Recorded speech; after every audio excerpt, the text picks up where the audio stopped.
Friends బాగున్నారా?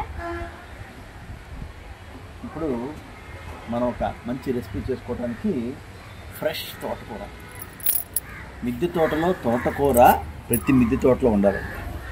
ఎందుకంటే తోటకూర వల్ల మనకు ఎటువంటి ప్రయోజనాలు అందరికీ తెలిసిందే. అందుకే ఈరోజు తోటకూర హార్వెస్ట్ చేద్దాం. ఆ హార్వెస్ట్ మా మనవరాలు చేస్తుంది, ఒకసారి చూడండి. ఓకే,